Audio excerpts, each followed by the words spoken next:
her story here tonight.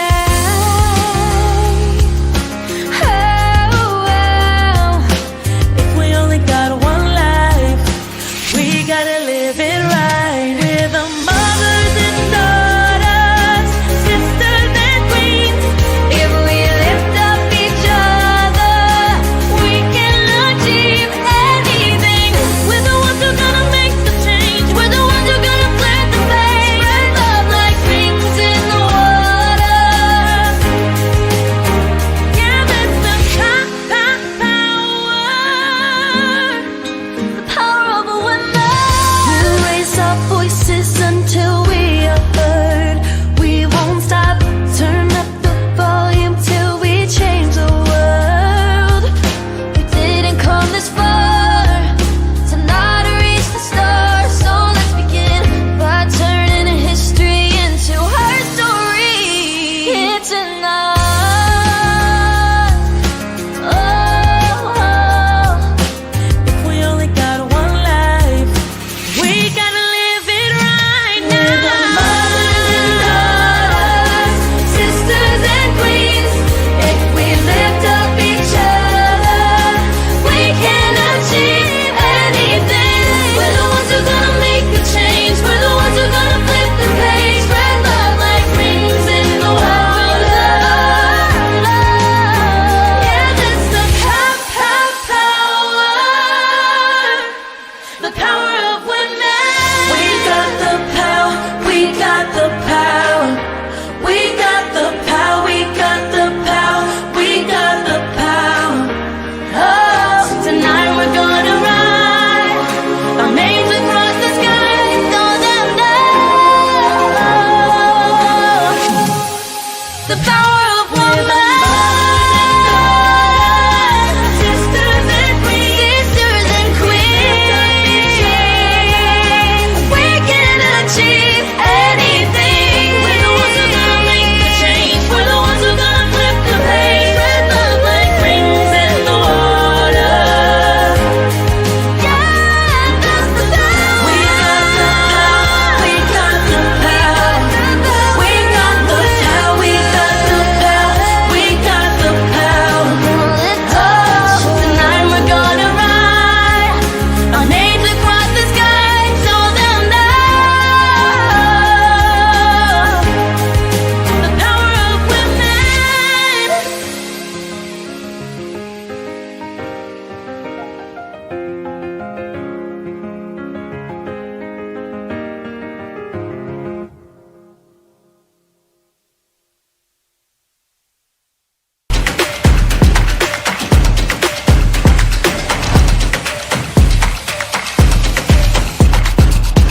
Sou originalmente de Recife, uma cidade vibrante no Nordeste do Brasil.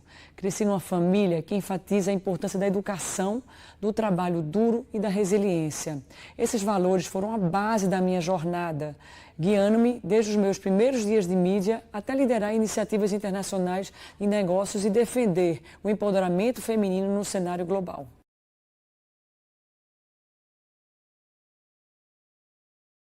Integridade, inovação e inclusão são os pilares da minha abordagem de liderança. A integridade constrói confiança e credibilidade. A inovação nos mantém ágeis e adaptáveis no cenário dinâmico da mídia, principalmente. E a inclusão garante que amplifiquemos vozes diversas, especialmente as das mulheres, pavimentando um caminho para uma indústria mais equitativa.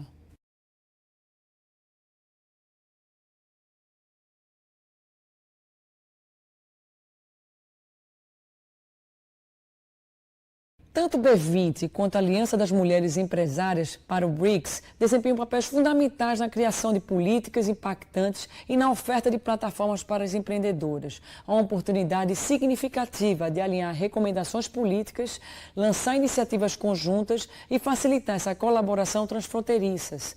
Aproveitando a influência global do BRICS, podemos amplificar esforços para apoiar empresas lideradas por mulheres, especialmente nesses mercados emergentes.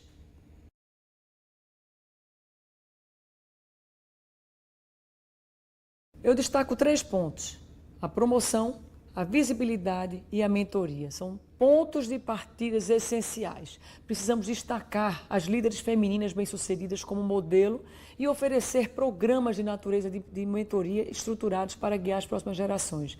Mas mais do que isso, temos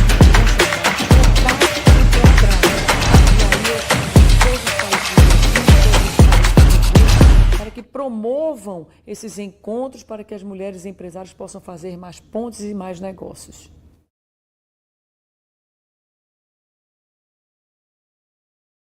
O acesso ao capital para mulheres empreendedoras continua sendo uma prioridade.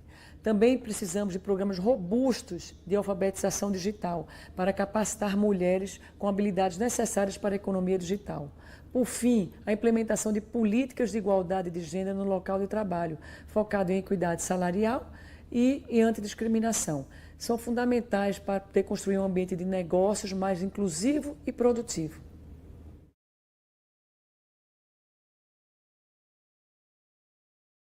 No mundo, a mídia é uma ferramenta poderosa para moldar narrativas e influenciar a opinião pública. O nosso grupo está comprometido em trazer mais conteúdo para uma economia inclusiva.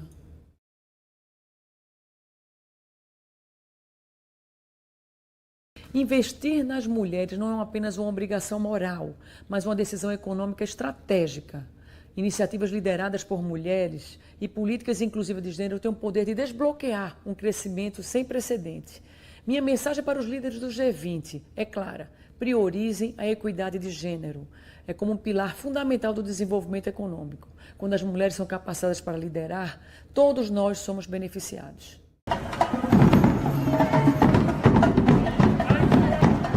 We cannot eat coal, we cannot drink oil. And we cannot have any new fossil fuel investments, and that is coal, oil, and gas. People all around the world are working against fossil fuels. When the people rise up, the power comes down. When the people rise up, the power comes down. Não existe justiça climática sem coletivo.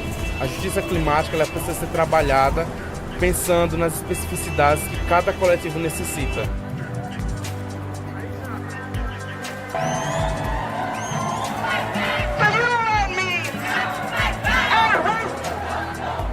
We need to act in time, we need to stop investing in fossil fuels, we need to stop using fossil fuels in every single sector and in every single region across the world.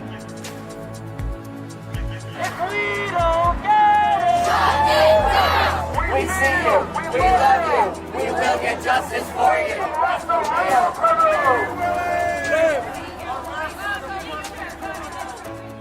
We must urge world leaders to sign on to a new fossil fuel non-proliferation treaty, which would ensure a just and equitable transition away from fossil fuels. End fossil fuels! Thank you, Albert. We need to convene together, not just as nations and the people in power, but as people, and spaces that create ways for those networks to be built are incredibly important to reaching a place of planetary solidarity.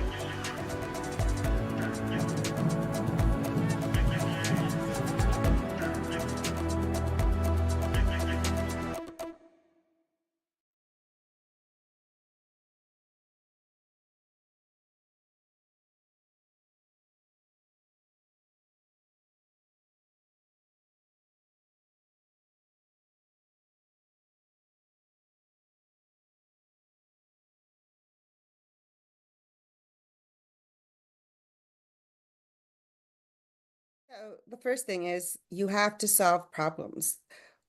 So OECD 2 years ago, I think it was, they came up with a report that said a 4-year university degree used to be enough to support a 30-year career. No longer. Now it's just basically you have to be retooled every 2 years. And if you don't get retooled every 2 years, you have, because of the rate of technology change, you risk being outskilled. And so, you know, those individuals who are lucky enough to work in companies in which they get that natural retraining is wonderful. But only 2 countries, just France and Singapore, have get all the citizens get credits to be retrained. So what does that mean? That means that if you need to retool, if you need this constant change of technology, which we should embrace, because at the end of the day, technology is a tool in which we can help to adjust your productivity, but we should be all problem solvers. That's why the world is very much focused on entrepreneurship, because in the future, you will no longer have these large multinational companies. The rate of change is going to happen so fast that they won't be in existence. Like the companies that kids who are in college today should not be thinking about working for an existing company. The companies they want to work for don't exist and are being started. So by the time they graduate, they'll be a great company. So be problem solvers. And how do you become a problem solver? One is, what are the biggest problems in the world? Well, we're lucky in 2015, the entire world, all the leaders of governments and corporations agreed on the 15 biggest challenges. And that's what you have is the Sustainable Development Goals.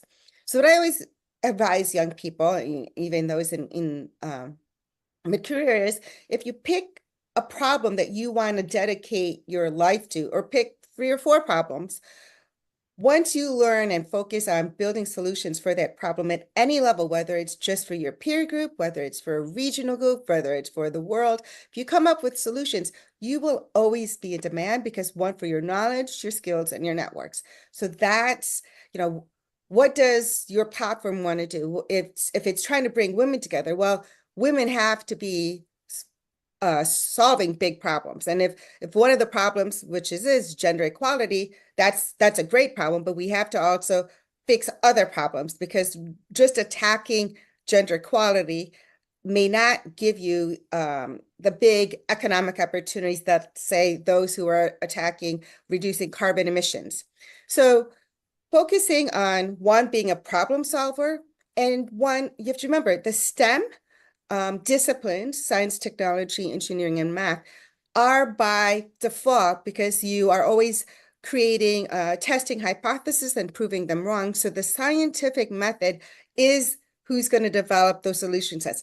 If you're now thinking of the economic disciplines, that's about the allocation of resources. So one, you have the solution builder, but then you still need to allocate the resources so that you can build those solutions. Now, when you're talking about the change makers, those are the culture makers, those are the communicators, those are the marketers, those are the artists, because heart is always stronger than mind, is stronger than brain. So that's how all the different disciplines, that's why the diversity of teams is so important, because if you only have a bunch of scientists who start companies, or you just have a bunch of communicators, you're going to miss the boat on what When we're is looking at what's really opportunities, needed. what are some ways or what are some tools that you can actually suggest for anybody to go look at so we can step into these opportunities? So let's say, for instance, okay, I'm going to give you something because I'm in the New York metro region. So was it 2 years ago? Governor Hochul New York State governor said that New York State's going to hit their net zero goals by 2040. I can't remember the exact date, but I think it was 2040. Within 24 hours or that same week, New York City said they were going to green retrofit 1 million of the city and state-owned buildings. And there was some allocation. I can't remember. It could have been like, they're going to spend $4 billion to green retrofit 1 million buildings. New York City has then put out all of these resources for free training on how to green retrofit your building. So if you look at wherever you are in the world, your country has made a commitment on its greenhouse gas reduction goals.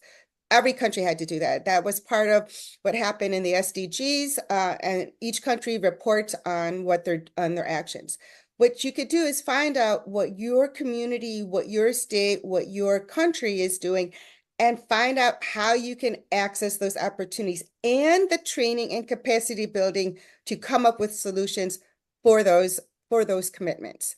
So, all over the world, you'll see, Brazil might be doing more hydropower, whereas countries like Spain may be doing more solar.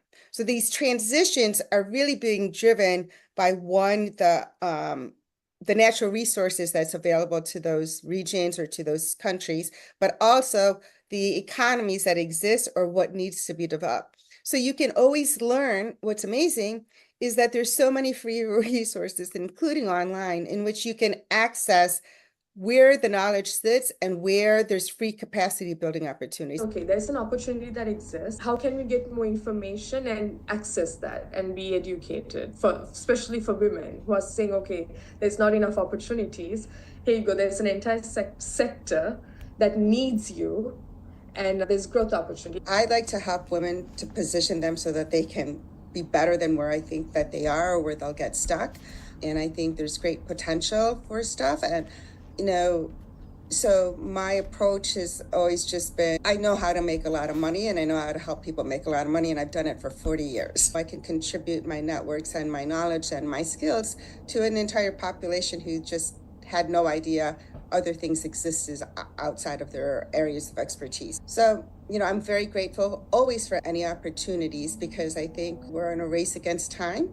And what makes my work so rewarding is because it's so singularly focused on a sustainable 2050. I'm telling you, this is the fastest train to success, because this is what the world has to do. It's not an option like, oh, well, that can wait. We don't have that optionality anymore. So it's just a choice. We need to show youth where the opportunities are. Let me show you where the opportunities are. And it all is related to the climate, either transition, migration, or adaptation, because right now it's the only thing anybody should care about.